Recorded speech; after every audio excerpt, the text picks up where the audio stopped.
Former captain Salman Bhatt हमारे साथ मौजूद होंगे टेलीफोन लाइन पर। आकिब कुरैशी ने ज्वाइन किया और अहमद सईद भी हमारे साथ मौजूद हैं। Welcome to both of you जी। इसके साथ साथ हमने बात करनी कि पाकिस्तान का इंग्लैंड के अगेंस्ट जो टेस्ट स्क्वाड अनाउंस कर दिया गया 7 अक्टूबर से जो मैच शुरू होने वाला है मुल्तान में, उसके वाले से बात करनी कि बहुत से ऐसे नाम हैं जिनको ड्रॉप कर दिया गया। नुमान अली को दोबारा से ले आया गया, जो चैंपियंस कप में परफॉर्म कर रहे हैं उनको फिर से इग्नोर कर दिया गया और शायद जब 4 डे कप चले उनका नाम आए वहां पर परफॉर्म करें तो उन्हें टेस्ट क्रिकेट की तरफ लेके जाए, लेकिन तब तक टेस्ट क्रिकेट होगी नहीं क्योंकि तब तक 50 ओवर्स की चैंपियन ट्रॉफी का आगाज हो चुका होगा। तो ये मिक्स एंड मैच की सूरत हाल हुई हुई है, इसमें कुछ किसी को समझ नहीं आ रहा। जितने भी फॉर्मर जो प्लेयर्स हैं उनसे जब बात करते हैं तो कहते हैं कि भाई हमारे टाइम पे ऐसा नहीं होता था। अब पता नहीं ये शेड्यूल जो है ये कौन मैनेज कर रहा है, मैनेजमेंट को कौन देख रहा है, ये सारी सूरत हाल है। आज के ही मैच पे थोड़ी सी पहले बात कर लेते हैं। अहमद सईद साहब, अभी तक जो 7 खिलाड़ी आउट हो गए हैं, वाकई ही विकेट ने अपना रवैया बदल लिया है? क्योंकि पहले तो हमने देखा कि 375 तक जाते रहे पहली इनिंग्स का स्कोर, अब ऐसा क्या हो रहा है ऐसे? अच्छा हमजा, ऐसा है कि अगर इन लोगों ने ये जो प्लेयर यहाँ पर खेल रहे हैं, इन्होंने सलमान भट्ट साहब की पिच रिपोर्ट को ध्यान सुना होता तो उन्होंने ये कहा था कि ये एक हार्ड ट्रैक है और इस पिच के अंदर हर वो खसूसियत मौजूद है जो एक अच्छी क्रिकेटिंग विकेट के अंदर होनी चाहिए। इसमें बैटर्स के लिए भी हेल्प है, इसमें बॉलर्स के लिए भी हेल्प है। जब इस तरह की विकेट हो तो उसमें आपको ज़रा ठहर कर खेलना होता है, स्टे करना होता है। और पहले 4-5 ओवर हम अगर उस पिच रिपोर्ट का जायज़ा लें तो उनका ये कहना था कि 4-5 ओवर बैटर्स को इस तरह से खेलना पड़ेगा जिस तरह से टेस्ट क्रिकेट खेली जाती है।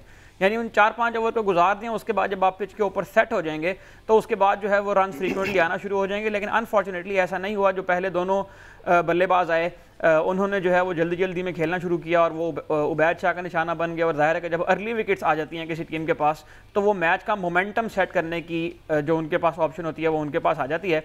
और उसके बाद बहुत शानदार बॉलिंग की, कहीं पर कोई लूज़ एंड नहीं छोड़ा बॉलर्स ने भी। लेकिन यहाँ पर ज़्यादा गलती जो है वो मेरा ख्याल है कि बैट्समैन की जानिब से की गई है, जिन्होंने बिल्कुल अगेन बेसब्री का मुजाहरा किया है। और अब मेरा ख्याल है कि 30-31 ओवर के अंदर जो है वो पहले 7 बल्लेबाज तो वापस लौट चुके हैं। एक मरतबा फिर लाइन समेत तमाम टीमों के लिए क्वेश्चन मार्क किया है कि 50 ओवर की क्रिकेट में 50 ओवर खेलने का जो मेथड है उसको किस तरह से सीखना है, उसके ऊपर किस तरह से अमल करना है। क्योंकि चैंपियंस ट्रॉफी जितनी करीब आती जा रही है उतना ही जाहिर है कि ये वाला क्वेश्चन मार्क बहुत ज़्यादा इंपॉर्टेंट होता जा रहा है। और इस चैंपियंस कप के अंदर बहुत कम इनिंग्स के अंदर ऐसा हुआ है कि टीमें जो है वो 50 ओवर मुकम्मल खेलने में कामयाब हुई हैं। और आज भी वही अगेन टॉस जीतकर पहले बैटिंग की, इसलिए कि टीमें जो हैं वो मैच जीतती चली जा रही थी और पिच को ठीक से नहीं देखा गया, पिच रिपोर्ट के ऊपर जो है वो गौर से उसको नहीं सुना गया, तो उसका जो अल्टीमेट रिजल्ट सामने आना था वो आ गया। और मेरा ये ख्याल है कि अब ये एक बहुत बड़ी प्रॉब्लम बन गई है, एक बहुत बड़ा होमवर्क होने वाला है। तमाम कोचेस को इसके ऊपर सोचना पड़ेगा कि 50 ओवर खेलने की सलाहियत किस तरह से पैदा की जाए। जिस तरह से सलमान भी कहा करते हैं कि पहले 10 ओवर विकेट पे स्टे करना जरूरी है। लंबे फॉर्मेट में पहले 10 ओवर, चाहे आपके रन 10 ओवर में चाहे 50 हैं,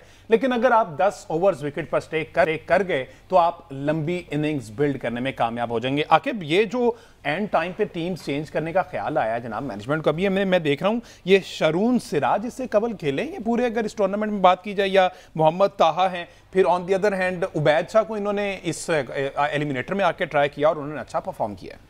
अच्छा, इसमें हमजा कुछ ऐसी है कि गुज़श्ता रात जो इसमें इंग्लैंड के खिलाफ पहले टेस्ट मैच के लिए स्क्वाड का ऐलान हुआ है, वो जो उसमें प्लेयर्स हैं 15 वो इस टूर्नामेंट में अब नहीं है। जिसमें बाबर आजम इसमें अभी सही नहीं है, ये मैच नहीं खेल रहे। शाहीन अफरीदी भी नहीं है, बाबर आजम भी नहीं है, आमिर जमाल भी नहीं है, शान मसूद भी नहीं है। मतलब जो टेस्ट स्क्वाड में शामिल हैं, कैप्टन जो है वो उधर से आई थिंक इमामुल हक कर रहे हैं लाइंस की तरफ से, जबकि इधर से मोहम्मद हारिस है। वाइस कैप्टन भी चेंज हुए हैं। वाइस कैप्टन मेरी तरफ से माजरत, जो मैंने स्टार्ट में कह दिया कि शाहीन अफरीदी वर्सेस बाबर आजम, ये खबर मेरे तक फिर लेट पहुंची है जी।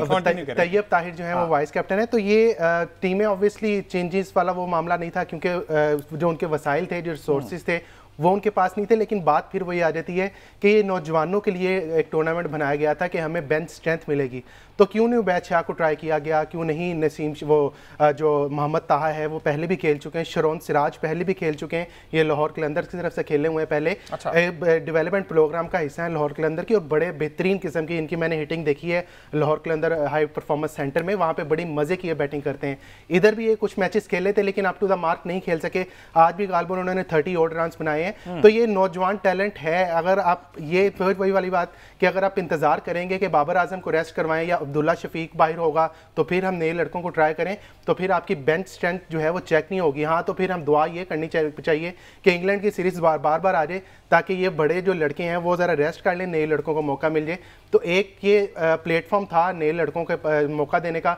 अब उनको मिला है, क्योंकि ये मैच भी एलिमिनेटर है, बड़ा मैच है, क्योंकि ये हारे, जो टीम हारी वो बाहर हो जाएगी, तो प्रेशर मैच है। लेकिन फिर भी जो हम नए लड़के आए हैं उनको बेस्ट ऑफ लक है। अगर वो इस तरह मजीद उनको चांसेस मिलते रहे तो हमें बड़ी पुरुम्मीद है कि आने वाले वक्तों में हमें कोई जो बेंच स्ट्रेंथ, जो हमारा मकसद है बेंच स्ट्रेंथ, वो हमारा पूरा हो जाएगा। अच्छा अहमद सईद साहब, इज इट फेयर इस स्टेज पे आके उनको विड्रॉ करवा रहे ना, एक प्रॉपर जरा एंड तक जाने देते? वो जो एक चल रही थी, चक्कले चल रही थी कप्तानों में भी और टीममेट्स में हम देख रहे थे कि एक जज्बा था, तो एंड तक चलने देते और फिर उसके बाद विड्रॉ करवाते। और फिर अब ये जो यंगर प्लेयर ऐड किए हैं इनको किस तरह से बूस्टअप मिलेगा? पूरा टूर्नामेंट खेले नहीं, एंड पे आके उन पर। सबसे पहले तो आपने चेंजेस की बात की है, 5 खिलाड़ी हैं जो कल स्क्वाड में मुंतखब हुए हैं और आज के मैच वो नहीं खेल रहे हैं। स्टालियंस की जानिब से बाबर आजम है, शान मसूद हैं और अबरार अहमद हैं। जबकि लायंस की जानिब से अब्दुल्ला शफीक और शाहीन शाह अफरीदी जो है वो छोड़कर चले गए हैं। स्टालियंस की जानिब से आज 4 तब्दीलियां की गई हैं, लायंस की जानिब से आज 3 तब्दीलियां की गई हैं। स्टालियंस ने उबैद शाह के अलावा मोहम्मद मोहसिन और मास सदाकत को भी अपने स्क्वाड के अंदर जो है वो आज शामिल किया, बल्कि वो प्लेइंग 11 का भी वो हिस्सा बन गए हैं इमीडिएटली। जो सवाल आपने पूछा है, यकीनन ये कंसर्न है कि आपने टूर्नामेंट को इतने हाई लेवल के ऊपर लाकर अगर ये फैसला करना था, और आज उसका जो है शायकीन ने भी आपने देखा होगा कि फैसलाबाद का जो इकबाल स्टेडियम है वो तकरीबन इस वक्त खाली नज़र आ रहा है, क्योंकि जब आपने सुपरस्टार्स को नहीं खिलाना तो फिर क्या वजह होगी कि लोग जो है वो मैच देखने के लिए आएँ? तो यकीनन ये एक बहुत बड़ा क्वेश्चन मार्क है। लेकिन यहाँ पर ये भी देखना होगा कि जो गैर मुल्की कोचेज़ हैं, जेसन गिलिस्पी और गैरी क्रिस्टन, जेसन गिलिस्पी चूँकि रेड बॉल टीम को देखते हैं तो जेसन गिलिस्पी ने ही मेरा ख्याल है कि ये एडवाइस किया है कि जो प्लेयर काफ़ी अरसे से खेल रहे हैं उनको रस्टी होने से बचाया जाए और सीरीज़ से पहले जो है वो उनकी तैयारी के लिए कैंप लगाया जाए, तो उनको उससे पहले आराम भी मिलना चाहिए। तो यहाँ पर उनकी कंफर्टेबिलिटी को देखते हुए कि इन्हें फैसला किया गया है। लेकिन बहरहाल ये क्वेश्चन मार्क है कि आपने एक टूर्नामेंट जिसको पीसीबी के चेयरमैन का वीएन कहा जा रहा था, उसको इस स्टेज के ऊपर आके अगर उसमें से स्टार प्लेयर्स को आपने विदड्रॉ करवाना था, तो ये यकीनन मेरा ख्याल है कि एक साइन ऑफ वरी है पीसीबी के लिए। अच्छा, इसमें एक चीज़ आप ऐड कर लें, ये सारा ना प्री प्लान्ड होता है। आप पहले जो पीसीबी के बड़े होते हैं वो सारा पहले से ही प्लान करके बैठे होते हैं, लेकिन ऑन द स्पॉट ये कुछ चेंजेस हुई हैं और ये special on the request of Jason Gillespie हुई है। इसमें पाकिस्तान क्रिकेट बोर्ड का या जो ऑफिशियल्स हैं उसका इतना मामला मेरा ख्याल है बीच में कुछ नहीं है, क्योंकि ये स्क्वाड जो है पहले 30 सितंबर को अनाउंस होना था, जो पाकिस्तान क्रिकेट बोर्ड की पहली प्रेस रिलीज थी जो जुमे को आई थी विद मशावरत ऑफ जेसन गिलेस्पी। उन्होंने कहा कि इसको ज़रा चीज़ों को थोड़ा सा पहले कर लें, क्योंकि ऑब्वियसली देखें रेड बॉल क्रिकेट ऑब्वियसली ज़्यादा, इंटरनेशनल क्रिकेट ज़्यादा अहम है पाकिस्तान क्रिकेट के हवाले से।